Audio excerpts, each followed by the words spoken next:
All right, mates, welcome back to the channel. Hope everyone's doing well. We are headed back from Lake Brittle. Make sure you catch that breakdown. We'll do a full lake breakdown of Lake Brittle in Fauquier County, just over Prince William County line in Fauquier. Messed it up a little earlier, I think.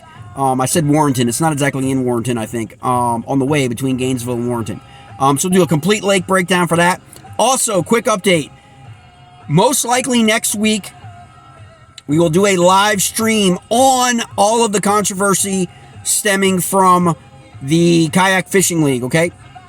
We're going to get some people on, live stream, maybe podcast format, talk about a lot of the stuff that's gone down, do all that stuff, get everything out in the open, let people air what they want to air, Q&A, people can ask all the kind of questions, you know, bring the stuff out of the shadows, all that kind of stuff. You know, I've got my phone. I came off the lake today. I had 20 plus messages on Facebook Messenger. I had over 5 messages in my inbox, all about, other than my wife, other than about like, where are you? When are you coming back?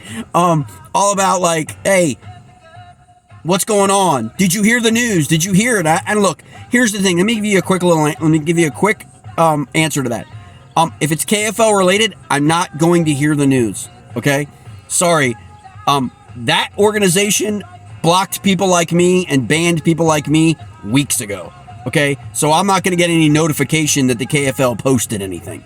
But evidently, rumors, when it comes to the KFL, rumors tend to be true. I mean, that's just a fair assessment.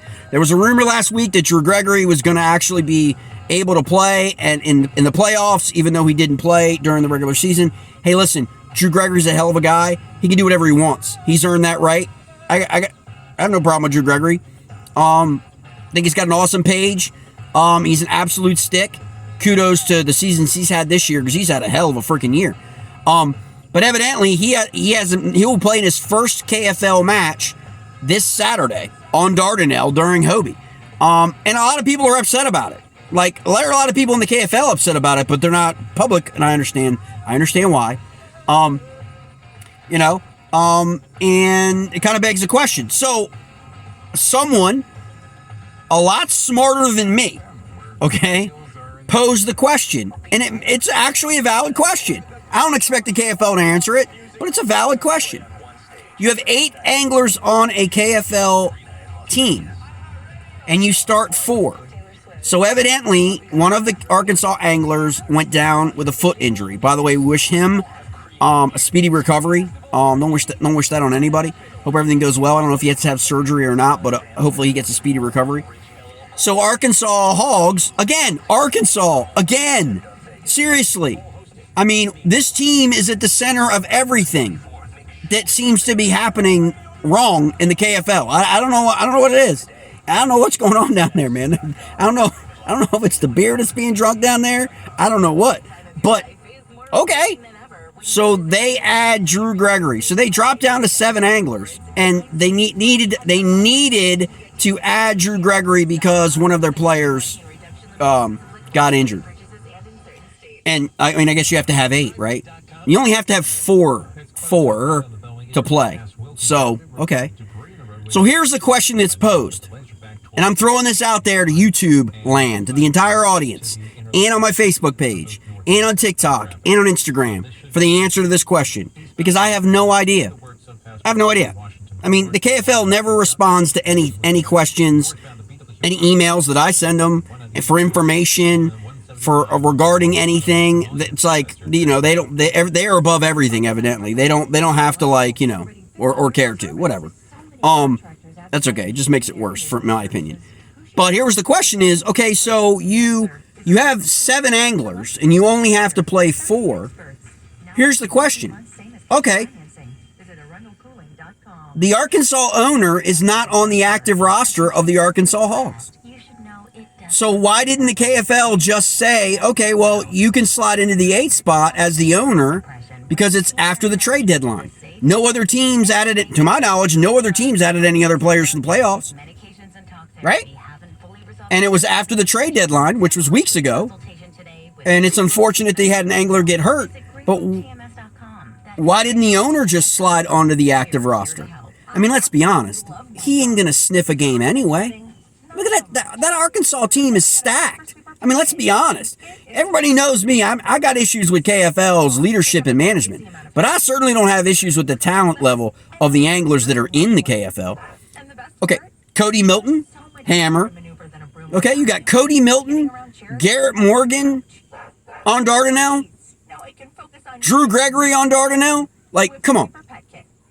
That team is stacked, right? And so, really, like, you are adding a guy to the active roster solely for the playoffs, and he starts. And he should start. Drew Gregory is a freaking hammer. He's one of the top 5, obviously, kayak anglers in the entire country, right?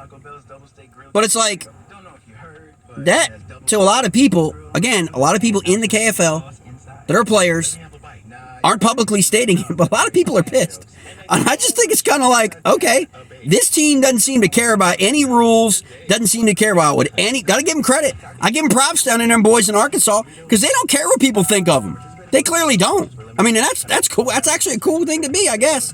Not to care about rules, do whatever you want to do, stack your team. But that really begged the question that was posed to me. I don't have the answer. Why didn't they just put the owner on the roster? I mean, if you're sliding into the 8th spot, it's not like you're going to play in the game anyway. And the team's already stacked, right? They were in the top of the power rankings almost the entire season. It's not like they need it. I mean, I guess they want the money. And I guess that's what it boils down to, is some people really only care about the money. And otherwise, it's like, because that's not, I mean, I don't care what anybody says. That wasn't very, again, well, it's within the rule. No, that wasn't really within the rules. That was made up. But I don't know how sportsmanlike that is. I mean, but I'm just saying, like, you want to stack your team to win the money, and I guess that's what the most important thing is, and I get that. But I don't know what the answer to that question is. Why didn't the owner just step up, put his name on the roster when his guy went down to have 8 players as a backup or whatever? It's just this, again, it just all sounds so, like, again, convenient that right away there is a national hammer ready to fill in. It's the same thing as, like, right away there was an entire team of 7 replacement players to form the Natural State Eagles. Like, right away, these things are just, I don't know, again, there's something in the beer down in Arkansas. I mean, the Hawgs are doing freaking awesome. I mean, the Razorbacks are doing awesome. I mean, the Razorbacks are like baseball team top 10 last year, basketball team top 10 last year. Now their football team's undefeated in the SEC. I mean, I'm talking like there's something going on down in Arkansas. I got to get down there, man. I got to feel that juice because there's something about Arkansas right now that just, hey, things are just going right, man. I mean, the Razorbacks are 2-0. Arkansas hadn't gotten a freaking 10-fish limit in virtually like half or more than half of its games. They make the playoffs. That's crazy. Now they got Drew Gregory on their team. I mean, damn. I mean, I don't know how much more luck is going to fall under. And they get the Washington Warhawks for week 1 of the wild card, who hasn't won a game in, 5 weeks? I don't know what's going on down there in Arkansas, but I'm going to tell you what. It's righteous. I guess it's righteous. I don't know what to tell you. Something's going on down there that is just magical, maybe. Maybe Arkansas wins it all, you know? But if they win it all, it's because of Drew Gregory. I mean, let's be honest. It ain't because of the guys that fished week 1 through week 8, okay? It's because of Drew Gregory, all right? And so we're going to keep that real, that the owner basically said, I don't really have faith in the rest of my team to win this thing, so I'm going to call Drew. I mean, I don't know that's how I explain it. I mean, I could be wrong. But I mean, you know, it's Drew Gregory. I don't know how he didn't end up on a team to begin with at the beginning of the year. But, you know, we'll see what happens. But anyway, live stream next week. Check it out. Hopefully next week, we're going to get a whole bunch of people. We're going to try and start to get people lined up now to give their opinions, to give their rants, to give their raves, to give their community. Jeff Isham started it on KBN Monday night. Got everybody thinking like, oh, well, you know what, we need to dive into this a little bit more because so many people will pose questions after that short little 5-minute bit on KBN. What the hell is going on in the KFL? What the hell happened to the Lone Star Bandits? Who are these Arkansas Hawgs? Who are these Natural State Eagles? Where the hell is the Lone Star Bandits refund? I mean, there's so many friggin' questions that People like me, schmucks on YouTube, just feel like we got to ask the questions and let people speak. Let people speak their minds. You know what? That's how it works. It's America. It's a beautiful thing.